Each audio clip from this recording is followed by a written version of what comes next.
ባለፈው ትምህርታችን ስለ ምስጢረ ጥምቀት አንስተን በምስጢረ ሥላሴ ትምህርት የጥምቀት ምሳሌዎች፣ የጥምቀት አመሰራረት፣ በጥምቀት የሚገኝ ጥቅም እና ለጥምቀት የተወሰነ እድሜ ብለን አይተናል። ግን በውስጡ ያው ተጨማሪ እንትኖች ነጥቦች ይኖራሉ። ጠቅለል ባለመልኩ ግን በዚህ መልክ ነው ከፋፍለን ያየ ነው። የጥምቀት ምሳሌዎች በብሉይ ኪዳን ዘመን ለጥምቀት ምሳሌ ሆነው የቀረቡ የኖህ በኖህ ጊዜ የተደረገው የጥፋት ውሃ፣ እንደገና የእስራኤል የወንዶች ግዝረት፣ እስራኤል ቀይ ባህርን ወይም ኤርትራ ባህርን በሙሴ በትር ከፍሎ መሻገር፣ እንደገና የዮርዳኖስ ባህር መከፈል እና በመጨረሻ የዮሐንስ ጥምቀት። ይሄ እነዚህ ምሳሌዎች በብሉይ ኪዳን የተነገረው ለዚህ ያ ጊዜያዊ እንደነበረ ዋናው ዓላማው ግን ለጥምቀት እንደነበረ እሱን አይተናል። እዛ የጥምቀት አመሰራረት ነው ያየነው። ጥምቀትን የመሰረተው ጌታችን ነው። አንደኛ በተግባር ራሱ ተጠምቆ ማለት ነው። እሱኝ ተጠምቆ እኛም መጠመቅ እንዳለብን ይሄ ድርጊት ማለት ነው። በትምህርት አለ። እንደገና ደግሞ ራሱ አድርጎ እኛ ያስተማረውን እናምናለን፣ ያደረገውን እናደርጋለን። የኦርቶዶክስ ተዋሕዶ ሃይማኖት ማለት ይሄ ነው። ከዚህ ውጭ የሆኑት አሁን ፕሮቴስታንቱ ዓለም የተናገረውን በእነሱ መንገድ ያወራሉ። በቃ ድርጊት የሚባል ነገር የለም፣ ማውራት ብቻ ነው። ድናል ድናል ድናል፣ ደህና ደሩ፣ ደህና ዋሉ። እሱም ትምህርቱም ራሱ ዝም ብሎ ጥልቅ ያለው የምስጢረ ሥጋዌና ምስጢረ ሥላሴ ትምህርት ሳይሆን ዝሞ ጌታ ይወዳል ይወድሻል እና ላይፍ ስታይል የህይወታቸው የሚመለከት ነገር ማውራት ነው። እኛ ሌሎችን ለመንቀፍ ሳይሆን ትክክለኛ ትምህርት መሰረታዊውን እንትን የምንለው እና ተግባር አለ ማለት ነው። የተማርነውን ቃሉን ቲዎሪውን ሰምተን ተግባር ደግሞ እናደርጋለን። ህይወት እንደዚህ ነው እንጂ በወሬ ብቻም አይደለም፣ ሳይማሩም ተግባርም የለም። እና ሌላ ትእዛዝ ደግሞ ያው ንግግር ትምህርቱ ነው። እሱ አድርጓል፣ አስተማረ። ያለ ውሃና ያለ መንፈስ እግዚአብሔር መስዋዕት መንግስት መውረስ አይቻልም አለ። አድርጎ አሳየ። እንደገና ደግሞ አዘዘ፣ ሂዱና እያጠመቃቸው ደቀ መዛሙርት ያደርጓቸው አለ። ይህንን ነው። ሌላው ጌታችን የተጠመቀበት ምክንያት ነጥቦች አሉ፣ 3 ነጥቦች። አንደኛው በብሉይ ኪዳን ዘመን ያልተገለጸ አንድነት ሶስትነቱን ለመግለጥ፣ ሁለተኛው የት ቦታ እንዴት ሁነን በማን የት ቦታ ያው ቤተ ክርስቲያን ባለስልጣንም ይሁን ሀብታም ሁሉም ክርስቲያን የሚሄደው አንድ ቤተ ክርስቲያን ነው።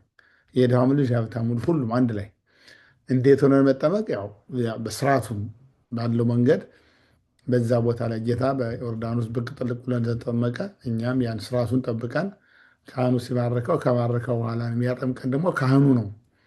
ማንም ተነስቶ ዝም ብሎ ወንዝ ጥልቅ ብቅ ጥልቅ ስላደረገን የህይወትየውን ቦታም አይደለም።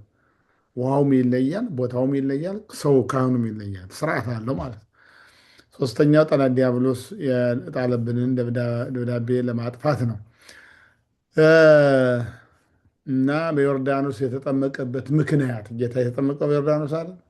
ይሄ እንግዲህ በብዙ ተገልጿል። ዮርዳኖስ አብርሃም ዮርዳኖስን ተሻግሮ ከመልከጼዴቅን መስዋዕትን መቀበሉ፣ ምዕመናንም ተጠምቀው ስጋውና ደሙን የመቀበላቸው፣ እስራኤል ባህረ ኤርትራን ተሻግረው ዮርዳኖስን ተሻግረው ይቅርታ ርስታቸው ከነዓን መውረሳቸው እኛን ተጠምቀን የእግዚአብሔር መንግስት ለመውረስ እንደምንወርስ፣ ኤልያስ ዮርዳኖስን ተሻግሮ ማድረጉ ምዕመናንም ተጠምቀው የእርገተ ነፍስ የእግዚአብሔር ከፍታን እንደሚያገኙ፣ ምዕማን በዮርዳኖስ ተጠምቆ ከለምጹ እንደነጻ ምዕመናንም ሲጠመቁ ከነበረባቸው ኃጢአት ታድሶ ነፃ ሆነ እግዚአብሔር ልጅ ሆኖ እንደሚወለዱ እንደሚታደሱ ነው። ያኛው ጥንተ ተፈጥሮ ይባላል። ጥንተ ተፈጥሮ፣ ይኛው ደግሞ ሐዲስ ተፈጥሮ ነው። አንድ ሰው ሲጠመቅ ክርስቲያን ሲሆን በአዲስ እንደገና ይታደስና እግዚአብሔር ልጅ ይሆናል።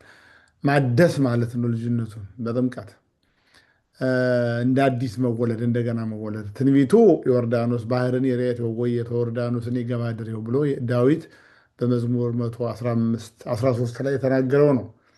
ባህር ማየት አሸሽቻለሁ። ይህ እንግዲህ ትንቢቱ ነው። ይህንን አይተናል። አሁን ዛሬ የምንጀምረው በውሃ የተጠመቀበት ምክንያት።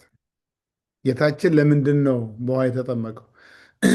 በውሃ የተጠመቀበት ምክንያት አንደኛ ውሃ በየትም ቦታ ስለሚገኝ ማለት ነው እና ሰዎች በቀላሉ ልጅነትን አግኝተው መንግስተ ሰማያትን እንዲወርሱ እኔ በቃ በሌላ ነገር ስለሆን ቢሆን ኖሮ አቅም የለኝም ለመጠመቅ ባምንም ለመጠመቅ አሁን በማር በጠጅ በሌላ በከበረ ነገር ቢሆን ኖሮ ከባድ ነው። ውሃ ግን በቀላሉ ዛሬ በቧንቧ በየቤቱ መምጣቱን አይደለም የምናየው በሰለጠነ ዘመን።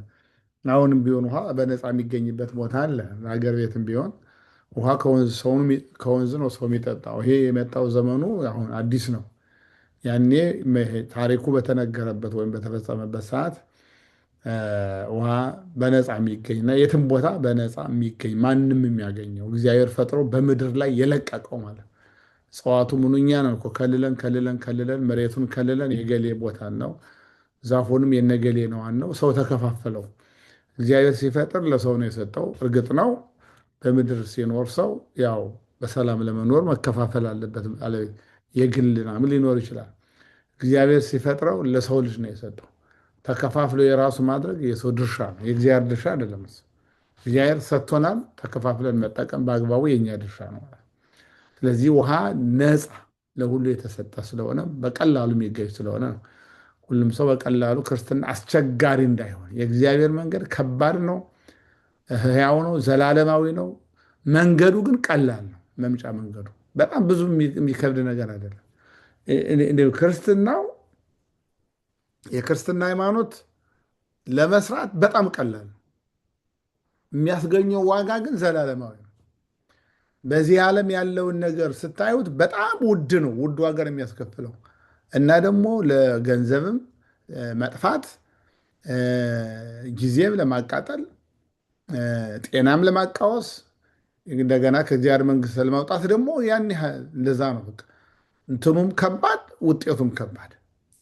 የእግዚአብሔር ነገር ደግሞ ሲሰሩትም ደስ የሚል የሚጠቅም ለነፍስ ነው ስጋም የሚጠቅም መጨረሻው ደግሞ ዘላለም ሕይወት የሚሰጥ። ለምሳሌ አሁን መጾም ምንም ገንዘብ አያስከፍልም። እንዲያውም በዛ በሌላ መንገድ ካየነው ገንዘብ ሴቭ ያደርጋል፣ ሰው ይቆጥባል፣ ጤናውንም ይጠብቃል፣ ሰውነቱንም ይቀንሳል፣ ምንም ያቃጥላል። በጣም መጾም በጣም ትልቅ እንትን ነው ለስጋም ቢሆን። እኛ ለስጋ ብለን አይደለም የምንጾመው። እኛ ለስጋችን ለማለት ገንዘብ ለመቆጠብ ወይም ጤናችን ለመጠበቅ ክብደት ለመቀነስ አይደለም የምንጾመው። እኛ ለበረከት ነው የምንጾመው። ብናየውም ግን ማለት ነው ብናየውም ግን እንደው በዛም በኩል ብንወስደው ወደ ውስጥ ገብተን ስናይ ጥቅም በጣም በጣም ኃይለኛ ነው። ጥቅም በጣም እንደገና ደግሞ የዘላለም ከእግዚአብሔር ጋር የሚያገናኝ አይምሮን የሚያረጋጋ ወደ እግዚአብሔር የሚያቀርበን በቃ በረከት የምናገኝበት በነፍስ ጸሎትን ብናይ በቃ ተረጋግቶ ኮንሰንትሬሽን። ሰዎች እንኳን ዮጋ እየሄዱ ሜዲቴሽን እየሄዱ መከራቸውን የሚያዩት ጫካ ውስጥ ውሃ አጠገብ ሄዶ የሚቀመጡት ጫካ ውስጥ የሚሄዱት እኮ ለተመስጦ ነው፣ ለመመሰጥ ከዚህ ከተጨናነቀው ነገር ለመውጣት አይደለም የሚያደርጉት። ስለዚህ ጸሎት፣ ዝማሬ፣ አገልግሎት እኮ ይሄ መንፈስን የሚለውጥ ወደ እግዚአብሔር የሚያቀርብ ነገር ነው። የሚጠቅም እንጂ የሚጎዳ ነገር የለውም ማለት ነው። ጸሎትም ጾምም እንደገና ደግሞ ምጽዋትም ቢሆን ስንሰርቅ አሁን መስረቅ ሪስክ አለው አይደል? ሲሰርቅ ሰው ሊታሰር ይችላል፣ ሊደበደብ ይችላል፣ ሊገደል ይችላል፣ ብያዝ ሊታሰራል ምናምን። እንደዚህ እንደ ሳውዲ አረቢያ ባለው ሀገር ደግሞ እጁንም ይቆረጣል። እና ግን መመጽወት ግን ካለ ደስ ይላል። ደስ ስንሰጥ ደስተኞች ነን። ብዛት የለ የግድ 10 ሳንቲም ቢሆን 5 ሳንቲም ምንም ቢሆን የስጦታ ትንሽ የለም፣ ግን ዕዳ የለብንም። ሰው በመርዳታችን ደግሞ መንፈሳችንም ደስ ይለናል። በሰው ዘንድም ራሱ ሌባ መባልና ደግ መባል ምንም አይገናኝ ምንም። እና እንደው እንደ አጠቃላይ አሁን ለምሳሌ አትግደል ይላል። መግደል መሳሪያ መግዛት አለ፣ ቦታ መፈለግ አለ፣ ጭካኔ አለ፣ ጥንካሬ አለ፣ በጣም ብዙ ነገር አለ። ከዛ ኮንሲኮንስ አለው። ለቤተሰብም ይዞ የሚመጣው ውጣ ውረድ አለ፣ እስር ቤት መታሰር አለ፣ ፍርድ አለ። አትግደል። አለመግደል ግን ምን ዋጋ አያስከፍልም። በቃ መተው ነው። በቃ ጠላት ብንጣላ ብንተወው ያን ሰው እናሸንፈዋለን በትዕግስት። ምንም የሚቀርብን ነገር የለም። በህግ መብታችን እናስጠብቃለን። እዛ የሚገዳደል ድረስ ኃይለ ቃል ስድድብ ድረስ ግን አንሄድም። እና ስጋንም የሚጎዱ በህይወታችን ላይ ከባድ ነገር የሚያመጡ ነገሮች ሲፈጸሙም ከባድ ናቸው፣ ብዙ ዋጋ ያስከፍላሉ። መንፈሳዊ ነገር የእግዚአብሔር ነገር ለመከተል ግን ምንም የሚያስወጣን ወጪ የለም። በቃ ነፃ ነው፣ ነፃ ነው። ግን ደግሞ ጥቅሙ ለነፍስም ለመንፈስም ለስጋ የሚጠቅም ነው እና ይሄ በሃይማኖት የምናደርገው ነገር ይሄ አሁን እንደዚህ ጥቅሙ በጣም ከሁሉም በላይ መሆኑን ነው የምንረዳው። እና ሰዎች ሃይማኖታቸውን ሲከታተሉ በሃይማኖት ሲኖሩ በቀላሉ የተሻለ ህይወት፣ የተረጋጋ ህይወት፣ ሰላማዊ ህይወት፣ እንቅልፍ የተረጋጋ ሰላማዊ እንቅልፍ ያለበት፣ ተጠያቂነት የሌለበት፣ ስጋት የሌለበት፣ ጭንቀት የሌለበት ህይወት መኖር ማለት ነው። በክርስትና መኖር ማለት በቃ ዕዳ የሌለበት ሰው ማለት ነው። እንደ በቃ ከባድ የህሊናውን ተውት። አንደበታችን ሀሳባችን ከባድ ነው፣ ያው መቆጣጠር አንችልም። አንደበታችንም አመፀኛ ነው። ምላሳችን አይደገዛ ውስጥ ተደብቃ ሰው የምታስቀይመው ከባድ ናት። እሱን ላንቆጣጠር እንችላል። አንደበታችንና ህሊናችን ሊከብደን ይችላል። ያው ሰዎች ስለሆን እንደክማለን። ማድረግ ድርጊትን ግን መተው እንችላለን እና መለማመድ ሁሉ እንችላለን።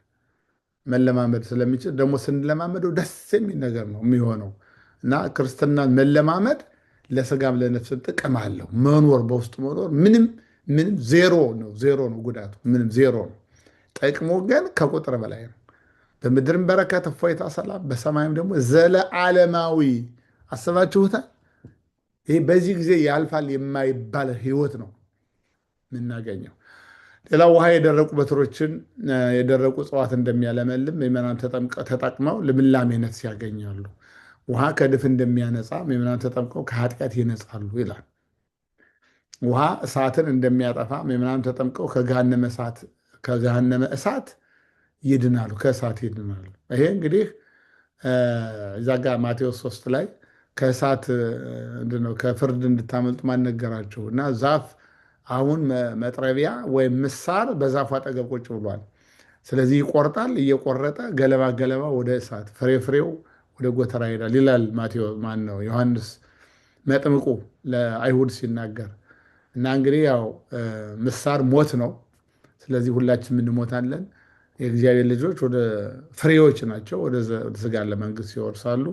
የእነኛ ደግሞ ያልተጠመቁት ያልዳኑት ወደ እሳት ይጣላሉ። ወደ ገለባ ወደ እሳት ይሄዳል ማለት ያው እሳት ማለት ገሃነመ እሳት ነው። እግዚአብሔር ከዛ ይጠብቀን። ሌላው በጥምቀት የሚገኝ ጥቅም ነው። በጥምቀት አንደኛው በመርገም የተላለፈበትን ኃጢአት ኦሪጂናል ሲን የሚባለው ዋናው ማለት መጀመሪያ በአዳም ምክንያት የገባው ሰው ሁሉ ሰው ስለሆነ የወረሰው ማለት የውርስ ኃጢአት እሱ ይወገድልናል እና እንደገና እንወለዳለን ማለት ነው። ልጅነታችን ይመለስልናል። ይሄ አንደኛው ነው። ዋናው ይሄ ነው። ዋና ነገር ነው እንጂ ዝም ብሎ እንትን አይደለም። ምሳሌ ምናምን መታጠብ አይደለም፣ በውሃ መታጠብ አይደለም። ጥምቀት የእግዚአብሔር መንፈስ ባለበት ውሃ ውስጥ ገብቶ መወለድ ነው። በውሃ ስንደፈቅ ከክርስቶስ ጋር በሞቱ እንመስለዋለን። በዛ ስንሞት በውሃ ውስጥ ስንገባ እንደሞተ እንመስለዋለን።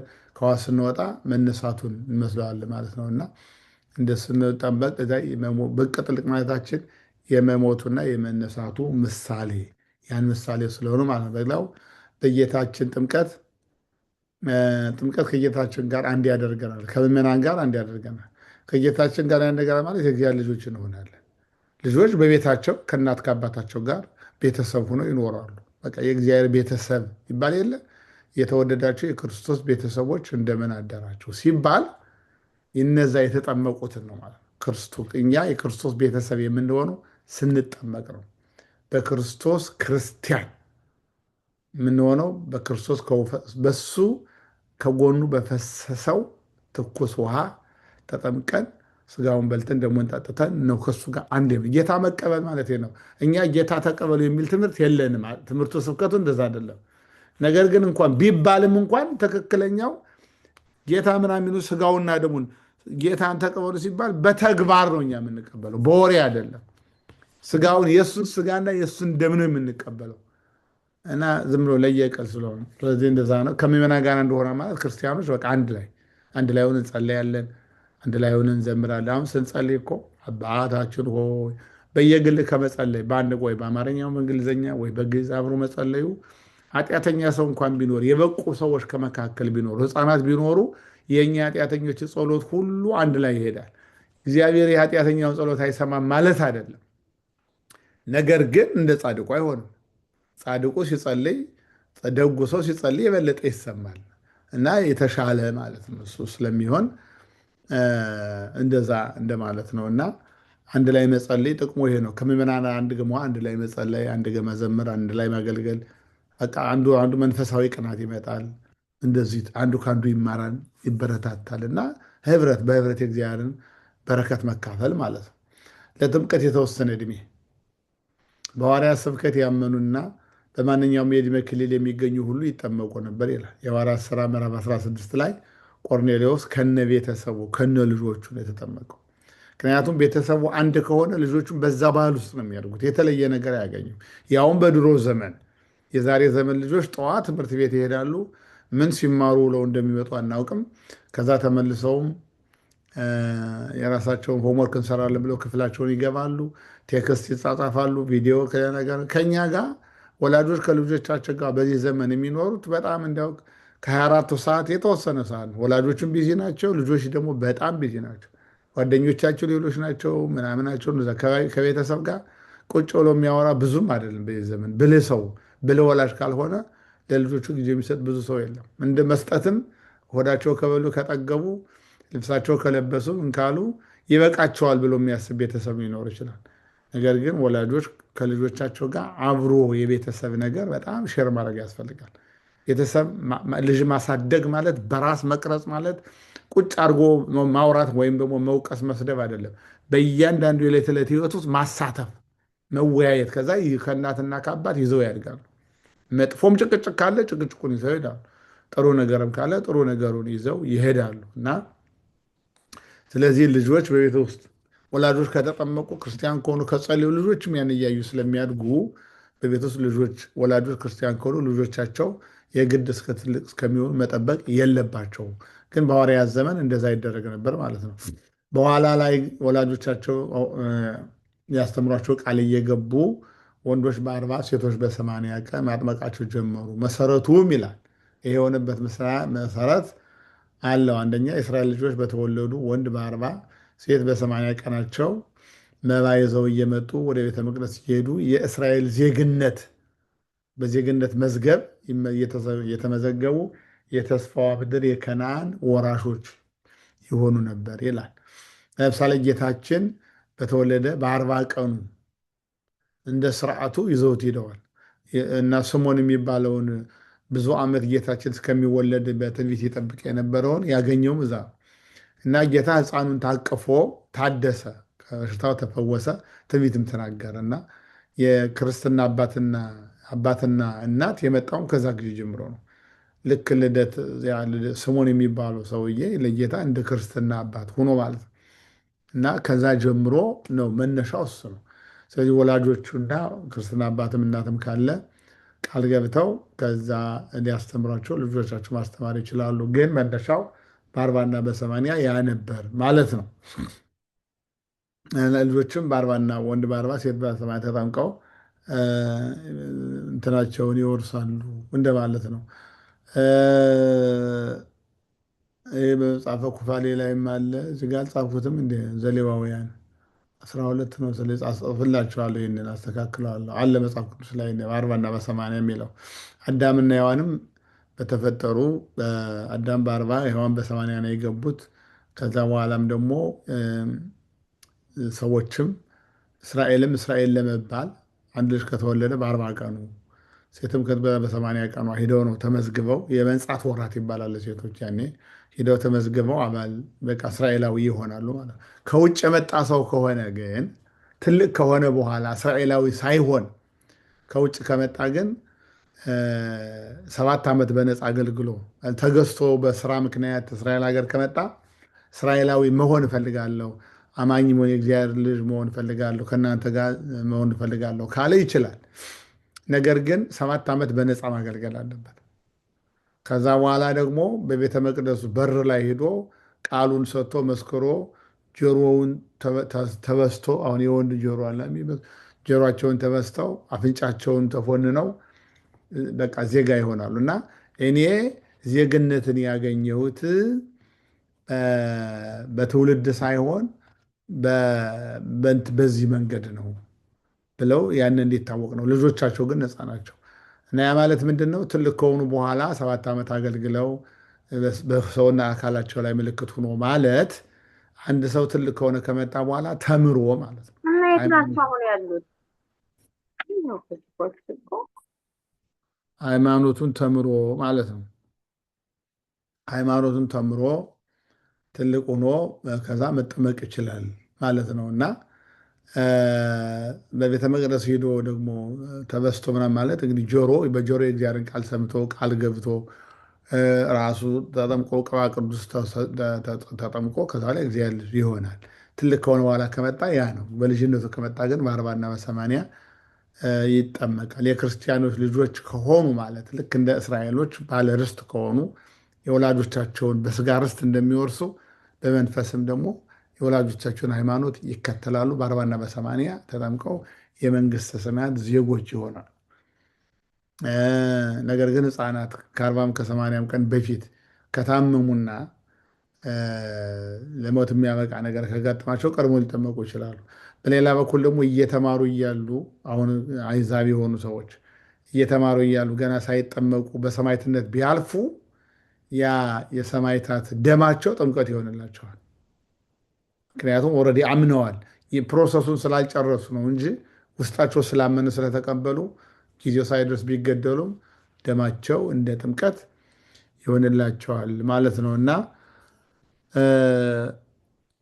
እያለቀሱም እያሉ በንስሐ ውስጥም ሆነው ቢሞቱም እሱም እንባቸውም ያም ሊሆንላቸው ይችላል። ዋናው ማመናቸው ነው።